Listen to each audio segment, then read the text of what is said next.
So today we are going to continue our investigation of multiplying decimals, of decimal multiplication. And so our focus for today is going to be on how we can use models to multiply a decimal and a whole number. And your learning target says I can find the product of a decimal and a whole number by using models. Now, the reason that we use models, that mathematicians are going to use models, is models help us to visually see what our solutions are going to be. And so in sometimes we use an equation to model our thinking. And then sometimes we actually go ahead and we model to show the work that we're doing. We're doing the second today. We're modeling to show the work that we're doing. This really is a visual piece that's going to help you build understanding of why when we multiply decimals and whole numbers, we get the answers that we get. So we're going to take a look at our first problem. Our first problem that we're going to take a look at is on page 178. And on page 178, it says that Barry displayed 4 paintings side by side in one row. Each painting has the same width. What is the total width of the 4 paintings?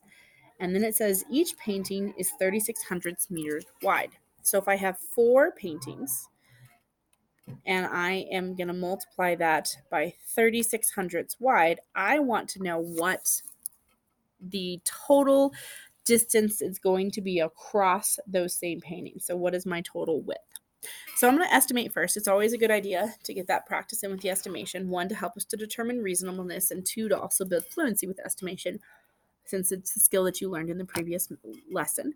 So I'm going to take 4, and I'm going to leave that alone because 36 hundredths, I'm going to take that to a benchmark fraction. We talked our benchmark number. We talked about yesterday that 25 hundredths is really going to be equal to 1/4.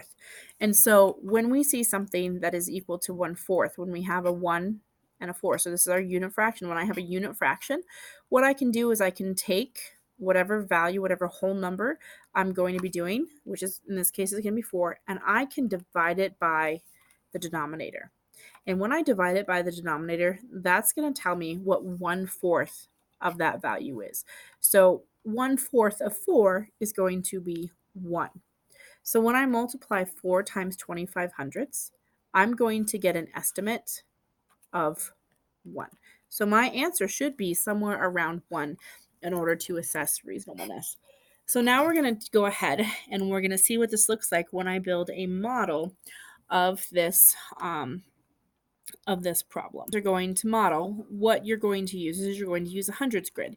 And just as a refresher with a hundreds grid, that when I have a column or a row, so when I'm looking at a whole set of these, that is going to be equal to 1/10.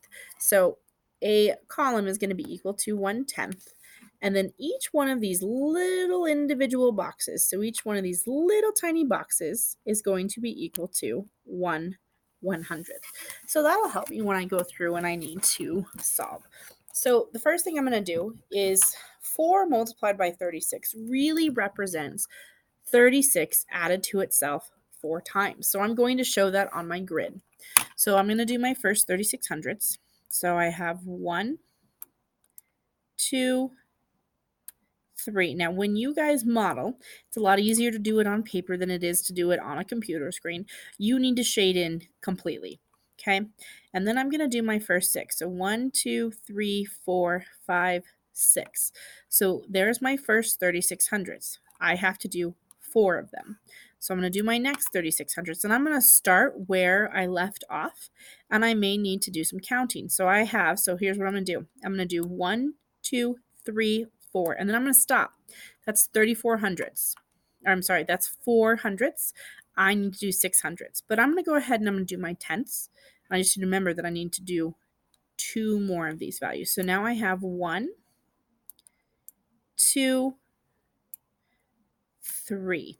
Okay, so right now, I have 34 hundredths is what I have for my values. I need 36 hundredths. So I'm going to come up to this next 2 values, and I'm going to do 2 more. So there's my next 36 hundredths. Okay, then I'm going to do my third 36 hundredths. So I'm going to see what I have here. So here I have a value of 8. So I'm going to go ahead and I'm going to do a value of 8. So there's 8, 9, 10. There's my first tenth. Again, I have another value of 10. I have another value of 8. So there's 8, 9, 10. There's my second tenth. I need to do one more tenth. So I have a value of 8, 9, 10. So now I have done 3 tenths. So I've done 30 hundredths. I now need to do the 6 hundredths. So I'm going to do 1, 2, 3, 4, 5, 6. So there's my third set of 36 hundredths. Now I'm going to do my last set of 36 hundredths. So I'm going to leave this guy alone for right now. And I'm going to do, here's a tenth. Here's a tenth. So I want to build my numbers side by side so I can really see what my final answer is, so I'm not having to go back and calculate. Okay, so there's my 30 hundredths. Now I need to do 6 hundredths. So 31 hundredths, 32 hundredths, 33 hundredths, 34 hundredths, 35 hundredths, 36 hundredths. So I've now modeled what 4 times 36 hundredths is. And if you take a look at my answer, here's what I have. I have an entire whole. This whole thing has been shaded in. So it's going to be equal to 1. And then I look at how many tenths I have shaded in. So I have 1, 2, 3, 4 tenths shaded in. So 4 tenths shaded in. I'm going to put my decimal. I'm going to put my 4. And then I look at how many hundredths I have shaded in. I have 1, 2, 3, 4. So my answer is going to be 1 and 44 hundredths. So 4 multiplied by 36 hundredths is equal to 1 and 44 hundredths. Okay, we're going to take a look at our next problem. So we're going to go to the convince me on the bottom of page 178.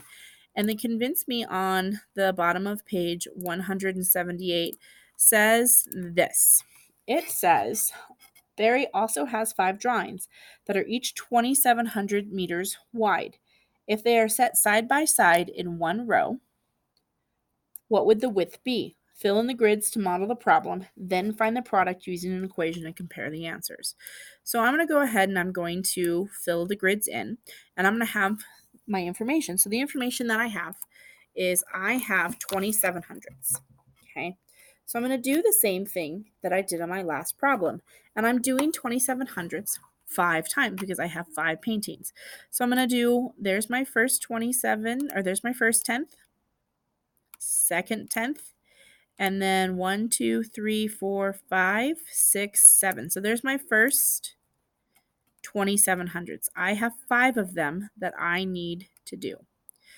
Okay, so let's take a look at my next one. So I'm going to leave these alone for right now, and I'm going to come back to them. So my next one, here's my first 20, here's my first tenth.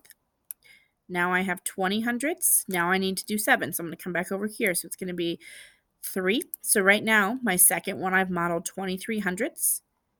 1, 2, 3, 4.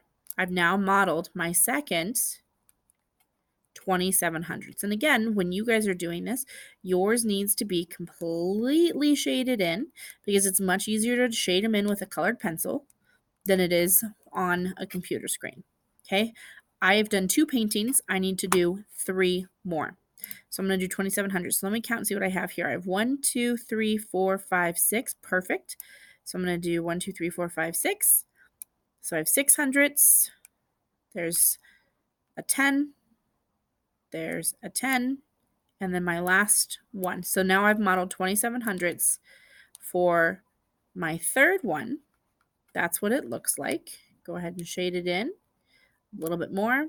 Get you shaded in a little bit more so you can kind of start seeing what that looks like. And then I'm going to do my last, or my fourth one. So my fourth one, I'm going to do similar to what I did here. Here I have 9.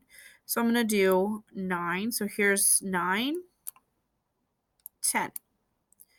9, 10. So now I've done 20 hundredths. So now I need to do 7 hundredths. So 1, 2, 3, 4, 5, 6, 7. So there's my fourth 2700. So I've gone ahead and I've filled it in over 1. And then I'm going to do my last 27 hundredths. So I'm going to do, here's a full 10. Oop, as I went over to the next one. Here's a full 10. So I went over to that one. So there's my next 20 hundredths. Okay, then I have 2 hundredths, 3, 4, 5, 6, 7. So there's my next 27 hundredths. So there's my answer. So I had 27 hundredths. So now I'm going to build my equation. 27 hundredths times 5. And when I multiply 27 times 5, I get a whole. So I'm going to write that down, put my decimal, and then I have 1, 2, 3 tenths completely shaded in. And then I have 1, 2, 3, 4, 5 hundredths completely shaded in. So I get an answer of 1 and 35 hundredths. Okay, so that's what it would be, where I would shade it in and then I would build an equation. Guided practice on page 179. It says, how does a grid help you find the product of a decimal and a whole number? Well, the job of the square, so the job of the grid, is going to be the number of squares that are filled, right? So the amount that I shade in is going to be equal to the product. So it helps me to see what the product will be. So when I'm using grids, it helps to see the product. That is the job of using a model, is it's allowing us to visually see what this looks like when I take a decimal and I'm multiplying it by a whole number. Okay, so let's do a couple more. So I'm going to do 8 tenths multiplied by 4. So when I do 8 tenths and I multiply that by 4, what I'm going to do is I'm just going to simply start shading in 8 tenths 4 times. So I have 1, 2, 3, 4, 5, 6. Oops, I went over that one. 7, 8. So there's my first 8 tenths. So this one was a nice one because I only was counting by tenths. So I just get that and fill it in. Then I'm going to do my second one. So my second one, I'm going to do 1, 2. So I'm going to fill in these 2. And then I'm going to fill in 6 more over here. So 1, 2, 3, 4, 5, 6. So from here over, I'm going to shade these in. Okay. Then I'm going to do my next one. So my next one is going to be 1, 2, 3, 4. So there's 4 out of my 8 tenths that I'm going to shade in. And then I have 1, 2, 3, 4 that I've shaded in here. So there's my third 8 tenths.